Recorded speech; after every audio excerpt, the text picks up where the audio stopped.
बिस्मिल्लाहिर्रहमानिर्रहीम। Welcome to my YouTube channel. आज की इस वीडियो में हम स्टडी करेंगे forward and backward difference table के बारे में कि किस तरह हम forward and backward difference table construct करते हैं। यहां पे पहले हम बात करेंगे फॉरवर्ड डिफरेंस टेबल के बारे में कि किस तरह हम फॉरवर्ड डिफरेंस टेबल कंस्ट्रक्ट करेंगे। देखो, फॉरवर्ड डिफरेंस टेबल को हम इस सिंबल से रिप्रेजेंट करते हैं, डेल्टा से, और इसके लिए रिलेशन जो हम यूज करते हैं वो है कि delta F R is equal to F R plus 1 minus F R. यानी जब डेल्टा एक फंक्शन पे ऑपरेट करे तो हम क्या करते हैं, पहले आर को आर प्लस 1 पे शिफ्ट कर देते हैं और फिर उससे सब्ट्रैक्ट करते हैं ओरिजिनल फंक्शन। अब देखो, फॉरवर्ड डिफरेंस टेबल हम किस तरह कंस्ट्रक्ट करेंगे। लेट्स सपोज यहां पे हम एक्स की वैल्यूज ले रहे हैं, करिस्पॉन्डिंग उस पे फंक्शन की वैल्यूज ले रहे हैं। यहां पे हम एक जनरल डिफरेंस टेबल कंस्ट्रक्ट करते हैं। तो देखो, यहां पे x की वैल्यूज हम ले रहे हैं x0, x1, x2, x3 and x4। ये क्या है, ये x की वैल्यूज है। अब देखो, इसमें करिस्पॉन्डिंग हम फंक्शन की वैल्यूज ले रहे हैं f0, f1, f2, f3 and f4। ये क्या है, ये x की वैल्यूज है, करिस्पॉन्डिंग इस पे फंक्शन की वैल्यूज है। अब देखो, फॉरवर्ड डिफरेंस टेबल किस तरह कंस्ट्रक्ट करेंगे। सबसे पहले तो यहां पे हम फाइंड करेंगे फर्स्ट ऑर्डर फॉरवर्ड डिफरेंसेस। तो ये हम किस तरह फाइंड करेंगे, देखो रिलेशन ऑलरेडी हमारे पास गिवन है। देखो, पहले हम करेंगे f1 माइनस f0। तो देखो यहां पे f1 माइनस f0 किसके बराबर हो जाएगा, ये बराबर हो जाएगा डेल f0 का, क्योंकि देखो यहां पे r की जगह पे क्या है, 0 है। तो देखो डेल f0 हो जाएगा, क्योंकि यहां पे भी r की जगह हम 0 पुट करेंगे। या हम इस तरह भी कह सकते हैं कि देखो डेल f0 है, f0 को एक शिफ्ट करो तो f1 और इससे सब्ट्रैक्ट करो ओरिजिनल फंक्शन, तो f1 माइनस f0 किसके बराबर हो जाएगा, ये बराबर हो जाएगा डेल f0 का। यानी इन दोनों के दरमियान में हम यहां क्या लिख देंगे, ये हो जाएगा डेल f0, यानी ये इक्वल है f1 माइनस f0 के।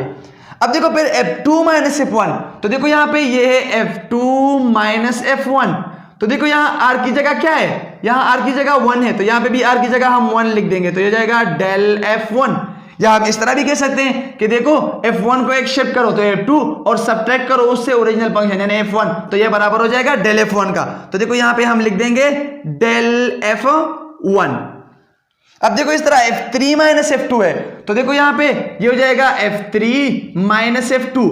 तो देखो r की जगह पे क्या है, r की जगह 2 है, तो इसलिए यहां पे r की जगह हम लिख देंगे डेल f2। या इस तरह भी कह सकते हैं कि f2 को एक शिफ्ट करो तो f3 और उससे ओरिजिनल फंक्शन सब्ट्रैक्ट करो, तो ये आ जाएगा डेल f2। यानी f3 माइनस f2 किसके बराबर होगा, ये बराबर होगा डेल f2 का। इस तरह देखो f4 माइनस f3 किसके बराबर हो जाएगा, देखो यहां पे ये हो जाएगा f4 माइनस f3। तो देखो r की जगह 3 है, तो ये हो जाएगा डेल f3। या देखो f3 को एक शिफ्ट करो f4, इससे सब्ट्रैक्ट करो ओरिजिनल फंक्शन, तो ये हो जाता है डेल f3। अब देखो ये हमने कंस्ट्रक्ट कर दिया फर्स्ट ऑर्डर फॉरवर्ड डिफरेंसेस का जो कॉलम है वो हमने कंस्ट्रक्ट कर लिया। अब देखो सेकंड ऑर्डर का फॉरवर्ड डिफरेंस कॉलम हम किस तरह कंस्ट्रक्ट करेंगे, वो इन्हीं से हम फाइंड करेंगे।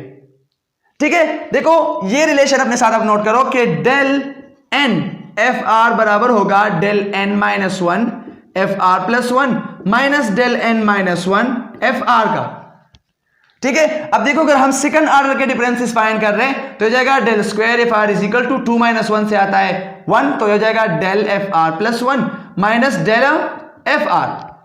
अब देखो इससे हम simply del square F are find कर सकते हैं। देखो यहां पे है del f1 minus del f0, यानी देखो यहां पे है del f1 minus del f0। देखो r की जगह क्या है, 0 है, तो यहां पे हम r की जगह 0 पुट करेंगे, तो हो जाएगा डेल स्क्वायर f0। यानी इन दोनों के डिफरेंस से क्या आता है, इससे आता है डेल स्क्वायर f0। फिर देखो यहां पे है del f2 minus del f1, यानी देखो यहां पे del f2 minus del f1, r की जगह पे क्या है, 1 है, तो यहां पे हम r की जगह लगाएंगे 1, तो हो जाएगा डेल स्क्वायर f1। यानी इन दोनों के डिफरेंस से क्या आता है डेल स्क्वायर f1।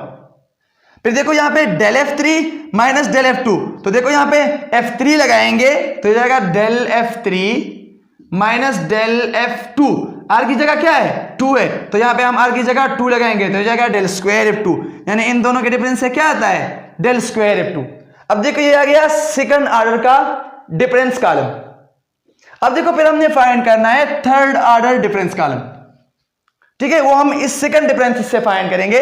देखो अगर हम इस रिलेशन को देखें तो अब फाइंड करना है डेल क्यूब, तो इनकी जगह हम 3 लगाएंगे एफ आर। अब देखो 3 - 1 से क्या आता है 2 आता है, तो del square F R plus 1 minus del square F are.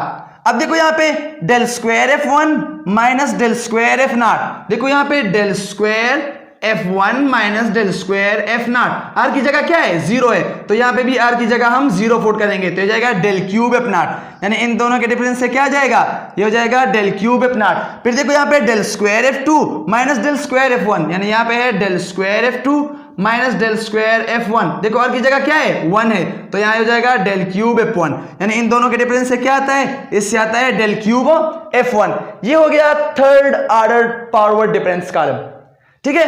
फिर फोर्थ ऑर्डर का डिफरेंस कॉलम किस तरह फाइंड करेंगे, सेम वही, यहां पे 4 हो जाएगा, यहां पे 3 और यहां पे 3, तो del cube f1 minus del cube f not, इससे आ जाएगा डेल 4 f नॉट, ठीक है। तो इस तरह से हम फॉरवर्ड डिफरेंस टेबल कंस्ट्रक्ट करते हैं। और देखो ये याद रखना है, यहां पे ये जो एफ नॉट है, इस तरह अगर हम एक लाइन ड्रॉ करें तो इस लाइन पे जो भी वैल्यूज आएंगी वो एफ नॉट की होंगी, यानी F not del F not del square F not del cube F not del 4 F not. फिर इस तरह अगर f1 पे इस तरह हम एक लाइन ड्रॉ करें तो इस लाइन पे जो भी वैल्यूज आएंगी वो f1 की होगी, यानी देखो f1 del f1 del square f1 del cube f1। फिर इस तरह देखो f2 है, अगर यहां पे हम इस तरह एक लाइन ड्रॉ करें तो इस लाइन पे जो भी वैल्यूज आएंगी वो f2 की होगी, यानी देखो f2 del f2 del square f2। इस तरह ये वाला लाइन क्या शो करेगा, ये f3 की वैल्यू शो करेगी, f3 फिर डेल f3। इस तरह देखो ये वाला लाइन ये f4 शो करता है। अगर हमें कोई भी डिफरेंस टेबल गिवन है तो इसके जरिए से हम कोई भी वैल्यू आसानी फाइंड आउट कर सकते हैं। अब ये तो हो गया फॉरवर्ड डिफरेंस टेबल। अब बैकवर्ड डिफरेंस टेबल किस तरह कंस्ट्रक्ट करना है, अब देखो बैकवर्ड डिफरेंस टेबल को हम इस सिंबल से रिप्रेजेंट करते हैं नेबुला से, और इस रिलेशन से डिफाइन करते हैं कि नेबुला एफ आर बराबर होता है F R minus F R minus 1 का, यानी ओरिजिनल फंक्शन से हम क्या करते हैं एक सब्ट्रैक्ट करते हैं, यानी r से यहां पे एक सब्ट्रैक्ट करते हैं यानी r माइनस 1, और फिर ओरिजिनल फंक्शन से जो फंक्शन डिक्रीज है उसको सब्ट्रैक्ट कर लेते हैं, ठीक है। तो ये रिलेशन हम यूज करते हैं बैकवर्ड डिफरेंस ऑपरेटर के लिए। अब देखो बैकवर्ड डिफरेंस टेबल हम किस तरह कंस्ट्रक्ट करते हैं, अगर यहां पे x की वैल्यूज है, यहां पे करिस्पॉन्डिंग फंक्शन की वैल्यूज है।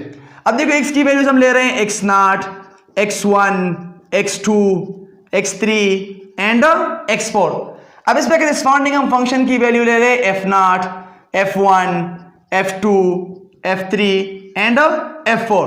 अब ये क्या है, ये x की वैल्यूज है, करिस्पॉन्डिंग इसमें फंक्शन की वैल्यूज है। अब देखो बैकवर्ड डिफरेंस टेबल किस तरह कंस्ट्रक्ट करना है, यहां पे हमने पहले फाइंड करने हैं फर्स्ट ऑर्डर बैकवर्ड डिफरेंसेस यानी नेबुला। अब देखो यहां पे हम पहले करेंगे f1 माइनस f नॉट, तो यहां पे देखो पुट करो f1 माइनस f नॉट, यानी देखो r की जगह पे क्या है 1 है। अब देखो 1 से 1 सब्ट्रैक्ट करो तो 0, तो देखो यहां पे हम r की जगह 1 पुट करेंगे तो ये जाएगा नेबुला f1, यानी नेबुला f1 बराबर है f1 माइनस f नॉट का, तो देखो यहां पे हम लिख देंगे नेबुला f1। फिर देखो f2 माइनस f1 है, यानी यहां पे देखो f2 माइनस f1, r की जगह पे क्या है 2 है। अब देखो 2 से 1 सब्ट्रैक्ट करो 1, यानी यहां पे आ जाएगा नेबुला f2, क्योंकि r की जगह पे हम सिर्फ 2 पुट करेंगे, तो देखो ये हो जाएगा नेबुला f2। फिर देखो यहां पे f3 माइनस f2, यानी देखो यहां पे है f3 माइनस f2, तो देखो r की जगह क्या है 3 है, और 3 से 1 सब्ट्रैक्ट करो तो 2, तो देखो ये हो जाएगा नेबुला f3, तो यहां पे हम लिख देंगे नेबुला f3। फिर देखो f4 माइनस f3, क्या करेंगे f4 माइनस f3, देखो r की जगह क्या है 4 है, और 4 से 1 सब्ट्रैक्ट करो 3, तो देखो यहां पे r की जगह हम 4 लगाएंगे तो हो जाएगा नेबुला f4, यानी इन दोनों के डिफरेंस से क्या आता है, ये हो जाएगा नेबुला f4।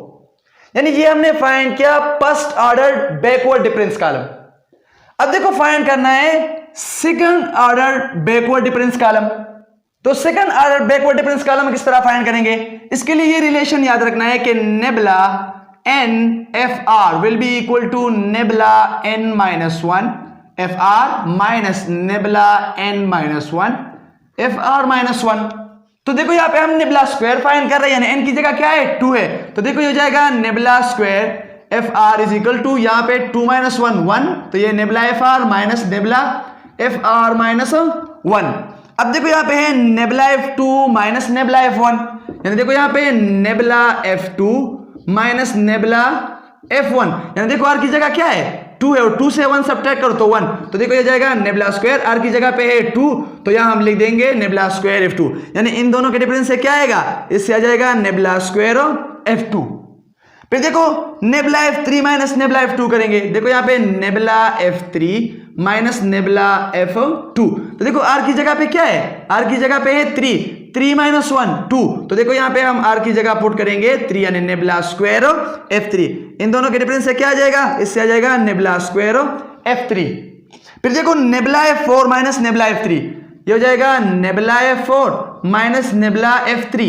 अब देखो आर की जगह पे क्या है 4 माइनस 1 3, तो देखो यहाँ पे हम आर की जगह पुट करेंगे 4, तो हो जाएगा नेबुला स्क्वायर एफ फोर। अब देखो फाइंड करेंगे third order backward difference column, ये किस तरह कंस्ट्रक्ट करेंगे। अब देखो यहाँ पे n की जगह क्या है 3 है, तो ये हो जाएगा nabla 3 F R is equal to यहाँ 3 माइनस 1 तो 2 आ जाता है, nabla square F R minus nabla square F R minus 1। अब देखो यहाँ पे ये क्या है nabla square F three minus nabla square F two, यानी यहाँ पे हम पुट करेंगे nabla square F three minus nabla square F two. अब देखो आर की जगह क्या है 3 है और यहाँ पे 3 माइनस 1 2, तो देखो यहाँ पे आर की जगह हम 3 पुट करेंगे तो ये जाएगा नेबुला क्यूब एफ थ्री, यानी इन दोनों के डिफरेंस से क्या आ जाएगा, इससे आ जाएगा नेबुला क्यूब एफ थ्री। देखो यहाँ पे है nabla square F four minus nabla square F three, यानी देखो यहाँ पे ये है nabla square F four minus nabla square F three. अब देखो आर की जगह पे क्या है, आर की जगह पे है 4, तो देखो 4 माइनस 1 3, तो यहाँ पे हम लगाएंगे नेबुला क्यूब एफ फोर, तो इससे आ जाएगा नेबुला क्यूब एफ फोर। ये third order backward difference column. अब इस तरह fourth order backward difference column इस तरह कंस्ट्रक्ट करेंगे, n की जगह 4 पुट करेंगे, ये हो जाएगा 4 माइनस 1 3, यहाँ पे 4 माइनस 1 3, तो देखो nebula cube F four minus nebula cube F three, 4 minus 1 से 3 आता है, देखो आर की जगह हम 4 पुट करेंगे तो ये जाएगा नेबुला 4 एफ फोर। इस तरह से हम कंस्ट्रक्ट करते हैं बैकवर्ड डिफरेंस टेबल। अब देखो यहाँ पे ये जो वैल्यूज है ये लाइन अपने साथ याद रखने हैं, देखो इसके जरिए से फिर हम कोई भी वैल्यू आसानी फाइंड कर सकते हैं। देखो ये 4 है, इस तरह से हम एक लाइन ड्रॉ करेंगे, तो इस लाइन पे जो भी वैल्यूज आएंगी वो F4 की होंगी, यानी देखो F4 nebula F4 nebula square F4 nebula cube F4 nebula 4 F4। इस तरह यहाँ पे अगर हम एक लाइन ड्रॉ करें तो ये सारे वैल्यूज F3 की शो करेगी, देखो F3 nebula F3 nebula square F3 nebula cube F3। फिर अगर हम यहाँ पे एक लाइन ड्रॉ करें तो ये सारे वैल्यूज F2 की शो करेगी, देखो F2 nebula F2 nebula square F2। अगर यहाँ पे हम एक लाइन ड्रॉ करें तो देखो ये हो जाएगा F1 नेबुला F1, फिर इस तरह देखो ये F0, ठीक है। तो इसके जरिए से हम किसी भी डिफरेंस टेबल में नेबुला की कोई भी वैल्यू आसानी फाइंड आउट कर सकते हैं, और इस तरीके से हम forward and backward difference table construct करते हैं। ये टॉपिक समझ में आ गया तो आज का यही लेक्चर था। इसमें किसी किस्म का भी कोई मसला हो तो आप मुझसे कमेंट्स के जरिए पूछ सकते हैं, और अगर वीडियो पसंद आए तो प्लीज इसको लाइक और सब्सक्राइब करो, दोस्तों के साथ शेयर करें। Thank you.